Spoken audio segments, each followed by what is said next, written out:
Okay, so Joseph in the audience asked, what is blockchain technology? So we're actually going to go over it. So just hold on, we're going to go over it in just a second. Getting ahead of stuff, but it's good. It's good. We want questions.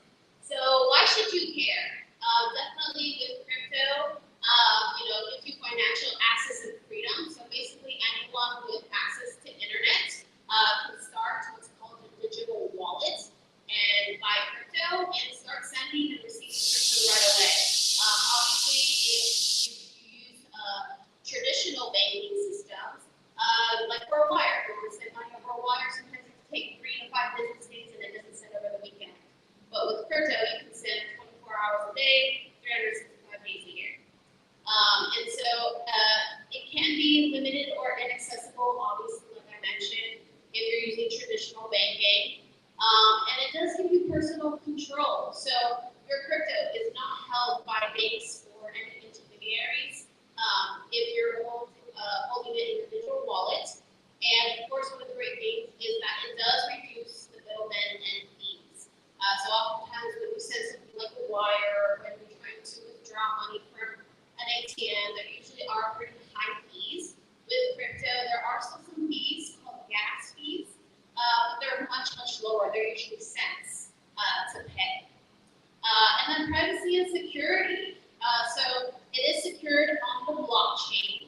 And so Joseph asked, what is blockchain technology? So blockchain is basically like a ledger. It's a database that basically shows everything, all the transactions that are happening on the technology. So you can see it happening live. You can see where people are sending money, people are receiving money, but it doesn't share like the full information. Like it's not going to show your first name and last name. It's going to show your address. So it's very secure, and so that's what it means with you can send and receive funds with a level of privacy.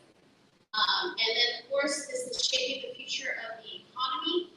Crypto is very influential. Obviously, it's having an influence on the election that is literally tomorrow. Tomorrow is election day. And there are real world use cases. So we see crypto being used to sell NFTs, right? Digital art. We see it happening in centralized finance. We see it happening in investment opportunities in real estate. So crypto is coming into our economy. So we are going to help you set up a digital wallet. So if you don't have time to do it right now today, no worries, we can send you the presentation. But you can always go to crypto.com/wallet. And so basically you want to set up a digital wallet, and this is how you're able to buy crypto and sell crypto and receive crypto. There are many different wallets, but Coinbase is one of the easier ones, most user-friendly ones. There are other wallets that maybe are a little bit more high-tech, and so that might not be the easiest for someone who's very new. So I definitely recommend Coinbase as your first wallet. And so you'll see here, you'll go to this, you'll see this pop up if you're on your phone. It looks very similar if you're on desktop. You can also download an extension on your desktop, or you can just sign up in your browser. But you're going to create new wallet, and then there will be a privacy policy terms that you accept. And then you get to pick a username and set privacy. So you can choose your username. My username is bdizzle. It could be whatever you want. It could be Joseph. It could be anything you want. So you choose a username, and then you'll set your privacy. So when you set your privacy, you get to choose between the biometrics or passcode, and then we'll also give you a recovery phrase. So you get to choose between backing up your recovery phrase on the cloud or manually. We do recommend you do it manually, and there is a difference between the two. So backup to cloud is basically it gives you a recovery phrase. This is usually about a string of 12 words, very random. It could be car, Toyota, I don't know. It could be different words. And so this is so that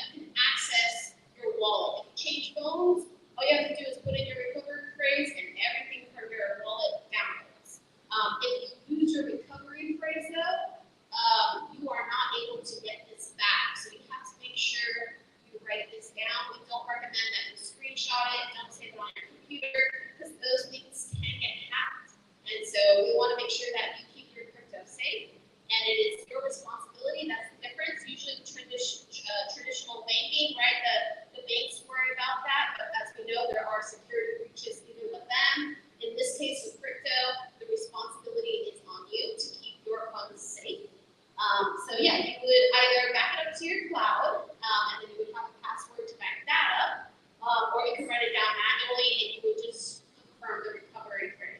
So usually what it does is here you back up your wallet, and then it makes sure that you wrote it down. So it'll ask the first word of your wallet and the last word to make sure you did it correctly, and then you're all set. Your Coinbase wallet is done, ready to use. And how crypto ties into voting. So now that hopefully you have some crypto, you did your crypto wallet, now you're ready to, start experimenting with crypto, maybe holding and investing. But now, you should be aware about what's happening with the voting and the politics, right? The policies and the candidates. So crypto policy and regulation, it does affect, access. It can affect innovation and economic freedom for all. It can affect everything from taxes on crypto, right? To transactions, to the way digital assets are classified and traded. And so right now, this is all being debated, all being discussed with all different candidates at all different levels, from presidential to congressmen and such. And so there are differences with the innovation versus restrictions. So, supportive policies can help foster the thriving ecosystem versus restrictive policies might limit access and stifle development. So, usually obviously we want to be thinking and we want to make sure that we have the most freedom, right? We want to protect our freedom. And so crypto is definitely one of those branches that we want to protect. And so there are crypto-friendly candidates. There are ones that you can look up. There are supporters of innovation. Candidates, usually you'll see these candidates advocate for frameworks that encourage growth and protect consumer rights in the crypto space, and they tend to support balanced regulations that provide clarity without over-restricting the industry. If you see stricter regulation candidates, usually they'll call for stricter rules to control potential risks associated with crypto, like fraud and environmental impact, and they might push for tighter oversight on crypto exchanges and decentralized finance. So now I'm going to hand it over to my partner, Creatress, to go over the next slides, and she'll dive deeper specifically into the candidates.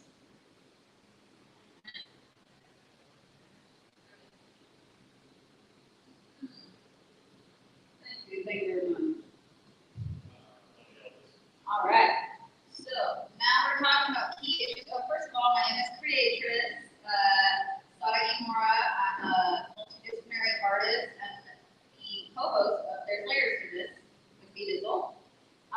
Okay, so what we're talking about here is the key issues to consider. So as you're voting, our friend here said he hasn't voted yet. It's perfect. Okay, so crypto and financial freedom, like B-Dizzle said, crypto allows you to have a lot more flexibility when it comes to your money, your investments, if you're investing in crypto. So yeah, you can transact without having to deal with the banks, without having to pay the fees, without waiting 5 business days to send a transfer to your friend or to pay for services. I have personally used crypto to buy flights and book hotels. Happens real fast. Send it to their crypto wallet. They get the funds and they send you your confirmation number. It's really nice. Okay, so crypto policies can affect your financial freedom. Obviously, tax. Valerie did go over the taxes. The tax laws are being sorted out right now, so that will definitely come into play depending on what candidate wins. Because if they are pro crypto, they might get less taxes. If they're not, might make it a little more difficult. So we want to vote for the right people. Data privacy. So crypto definitely impacts your data privacy, your individual control or finances. Like I said, going back to what if you get paid and you get a big lump sum, all of a sudden the bank wants to hold 90% of the funds you just got. They're only giving you $250 on the first day, right? We don't really like that. That makes it difficult to access your own money. That's not the best. So something definitely to consider there. And then we've got decentralization versus centralization. So centralization means everything is happening in one place right? The government's a centralized entity, the banks are centralized, they've got their own servers. If the bank servers go down, nothing can happen. You can't access your money from the ATMs.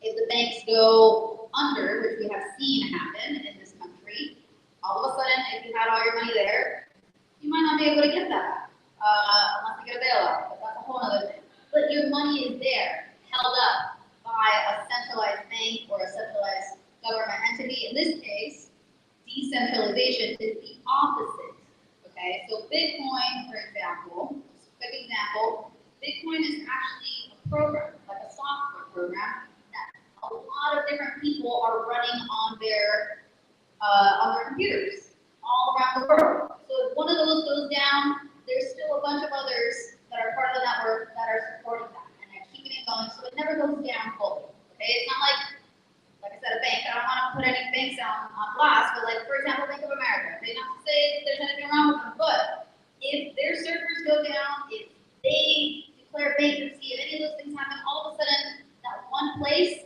shuts down. This can't happen in crypto because of the nature of decentralization. So, yeah, decentralization has been the way of the world until now, but now with decentralization, we're a little bit safer from major economic collapses, and theoretically, we should be able to access our crypto even if the servers go down. So yeah, until now, we've had to rely on central banks and governments, like I just mentioned. So, these are some of the things that you should consider when you're voting for candidates in this election.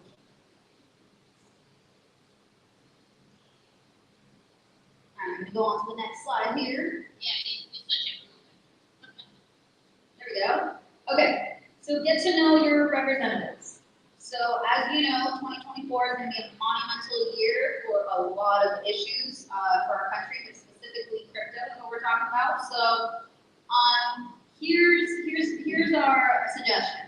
Stand With Crypto has made it really easy to figure out which candidates are friendly and which ones are not so friendly to crypto regulations. And the way to figure this out is you can go to this website here, standwithcrypto.com/races/endorse.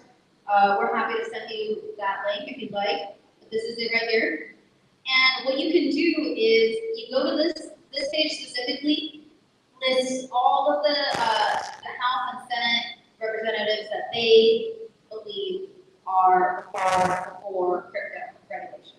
So here's what the page looks like. You can also, they are a PAC, so they have a button for donating. No pressure whatsoever. You can go and look at the ones that they endorse. So that's a good start. Let's see, the next thing is they also have a specific voter voter resource where you can see they gave each candidate a grade, like in school, A, B, C. So they also have it on their website, and you can see different candidates in your area and see what they got, like what rating they have. So that's pretty nice. Here's the website, standwithcrypto.org. It's amazing. It's not just things that I mentioned. They have a lot more information. Please, we encourage you to check it out. You can also pledge to vote. You want to make sure everyone's voting. You can pledge to vote on the site, and you actually get a free NFT. An NFT is a digital asset. If you don't have one yet, you get a free one just by going on there and pledging to vote. You don't even need to say who you're voting for. You're just pledging that you will vote. And another resource to check out is, of course, our show. There's layers to this. All you have to do is subscribe. We're on YouTube, pretty easy. And you can stay up to date about Web3, which is another word for crypto. Web3, art, and we also talk about space news, which is pretty important if you think about it, because, you know, space. Oh my gosh, and we got pizza coming in. Yes, we also talk about food on the show, so if you're into food, definitely tune in. Mainly, we're particular with lasagna, specifically, that would be our top choice. And tacos, because we do go live on Tuesdays.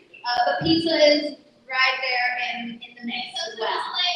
There's layers to this, guys. There's layers to this. Layers of people. You know, you saw Shrek on The Onion. I think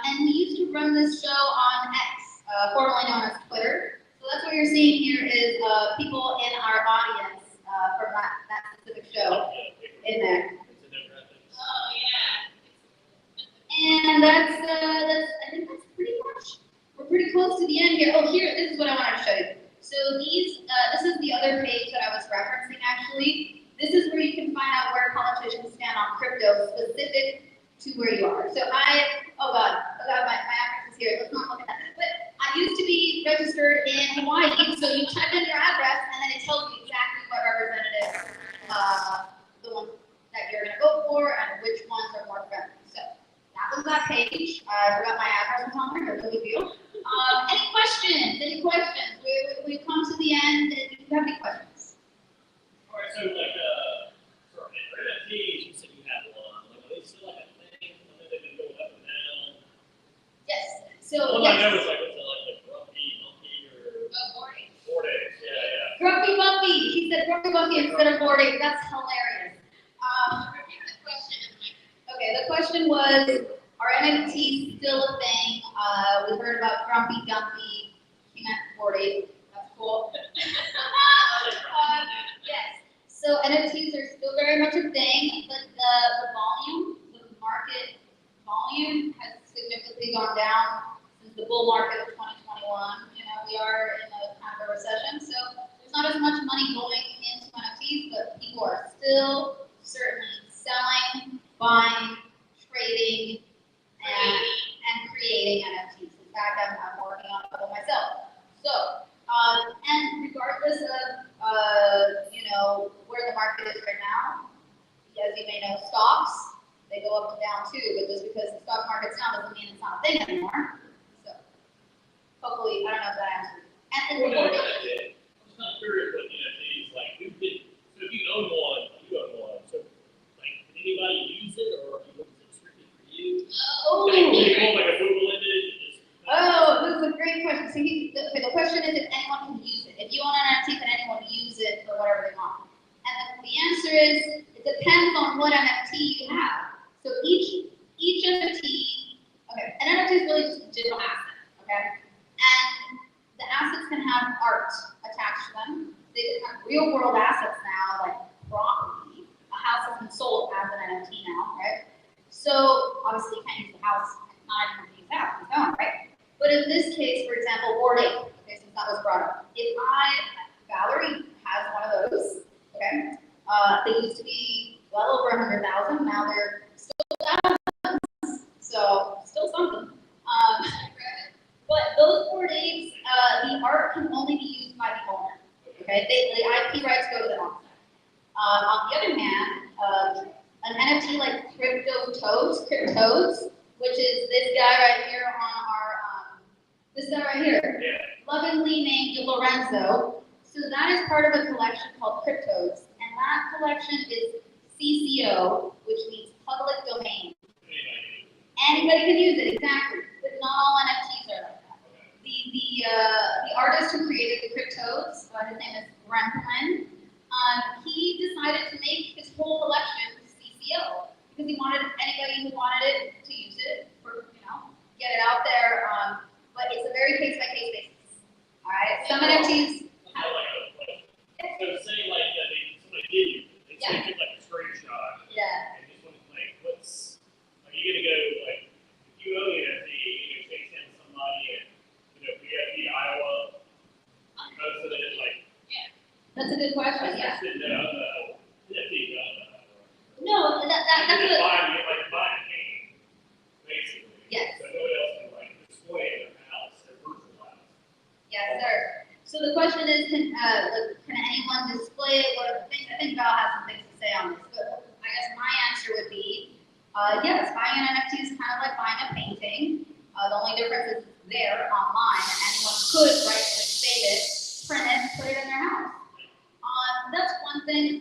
Me as the owner, if I had a really valuable NFT and someone did that, first of all, how would I know? Second of all, if I did know and they just put it in their house, I probably wouldn't mind. But I think where the line gets grayed is if I own an NFT that's not public domain and someone starts using that for their business to make it then, and I find out that maybe I might go down that legal route, but it's a case-by-case basis depending on the owner. So with that, thank you very much. I'm going to pass it over to Digital. Well, I think you did answer it well. That's what I was. Well, where are you going? I think we can answer the question together. That's why I was coming up here. In case you have more. But no, yeah.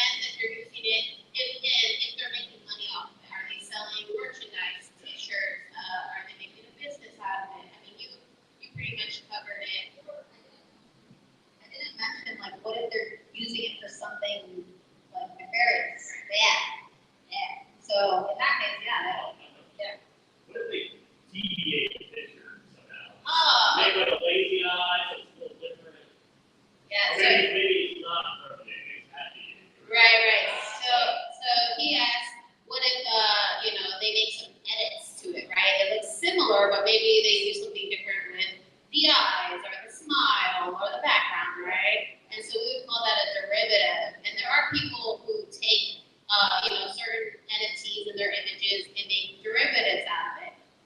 Some of the owners who own the original are happy about it, right? They want their artwork to be more out there. People like become fans and like, hey, I'd love to make a derivative of your Ford 8, and it's kind of up to the owner of how far they're allowing them to take it.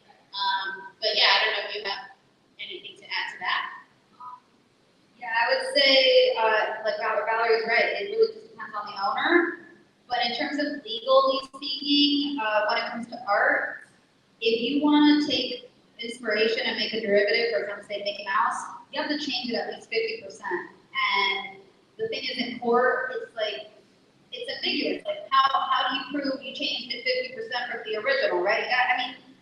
If you really only changed it 5%, it's usually pretty obvious, right? But it is subjective. In court, if it were to get to court, it's subjective and it depends on the judge, really, to decide that. And there have been some cases that have gone to court, and I believe every single time the original owner did win, they were somehow able to prove, hey, this was a knockoff, they made money off of it, they used it for nefarious things, and they ended up winning. But on the other side of things, right, the CC0, where it's public domain, I mean, we've seen some well-known characters become public domains. Winnie the Pooh became one. Steamboat Willie, the original Mickey Mouse, became one. And so those you can right-click save and make merchandise, sell it all you want, and you won't, get sued for that. Yeah, exactly. I just wanted to give a little quick example, again, while we're up here, Valerie's wearing the Lorenzo, right? So we took the public domain very seriously. We don't own this NFT. In fact, Tyler owns it, our third co-host, but even if he didn't own it, we could still use it. So we have used this beautiful little crypto that we call Lorenzo everywhere. I mean, he's up there, he's right there, he's on our merch. We're not selling the merch yet, but we will, and that's okay. We're allowed to do that. So yeah, we love the cryptos. Yeah. So, any other questions? We're happy to keep going. Like, honestly. Let me do a record ad. Yeah. Yeah. If you want to do it, we'll be happy. We'll give you some money too if you want to make some. Seriously, I'm not kidding there. Oh yeah. By the way, we do have merch. So we made specific limited edition merch. We made some socks that have the Scam with Crypto logo. It's not on here, but it's on that shield looking thing. And of course, our little guy here, Lorenzo. We made some really cool socks. We made scarves because we're entering the winter. Hopefully not a crypto winter, but seasonal winter. And that's what we made. Oh, we did? No, we didn't order the gloves. We made them, but we didn't order them. Yeah. So unfortunately, the merch got delayed. It got delayed in production. So it is coming, but we did still want to give those away. If you're comfortable, send us your address. You can send it if you're online. Send it to us in a DM. If you're in person, you can take your information. But yeah, we made some merch out of it. So yeah, we're super happy for everybody to support our logos. Well, I think that pretty much concludes our presentation. Thank you to everybody in person. This has been wonderful. You guys have been an awesome audience. Shout out to Joseph with a question.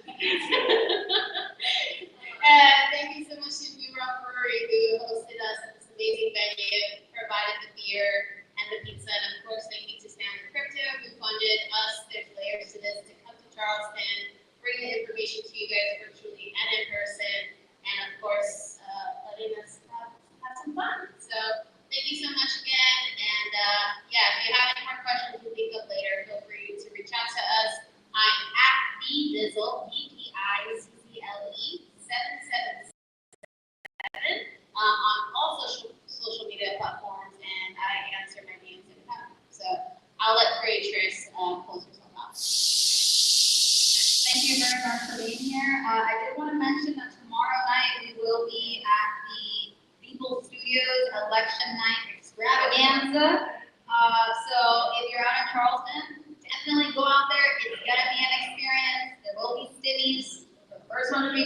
like. And yeah, we'll just tune in because we'll be going live from there too. We'll be wearing our other merch, our kimonos. We got some kimonos with Lorenzo on it. So we'll be wearing that. And yeah, anyone who's listening, if you want some merch, the first 3 people that reach out and send us their address, that's how we're gonna do it. Make sure you also repost this live stream to be eligible, because we will mail you some cool merch. First 3 people. Yeah, I think with that, thank you so much for coming, tuning in. I'm Creatress, one of the hosts of There's Layers to This. Don't forget to tune in on Tuesdays at 1 p.m. YouTube, on X, on Twitch, Instagram sometimes. We got it. We'll be talking about crypto, we'll be talking about Web3, art, and toads. So with that, don't forget to vote. Exercise your right to vote. No matter who you're voting for, just go do it. There's one thing you can do to sway